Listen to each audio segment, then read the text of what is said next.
Hello everyone, welcome back to our channel. Today I will show you how to connect your PS5 controller to your PC and play Steam games. First, open your Steam app. If you don't have it installed, download it from the official website. Next, log into your account using your username and password. Click Steam in the top left corner and select Settings from the drop-down menu. Go to the Controller tab and enable PlayStation configuration support.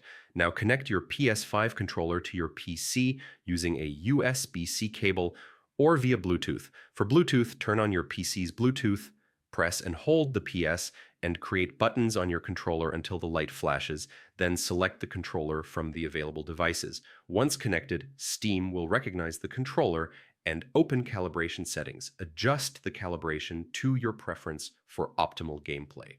And that is it. You have just connected your PS5 controller to your PC and are ready to play Steam games. Thanks for watching. Do not forget to subscribe to our channel and I will see you in the next video.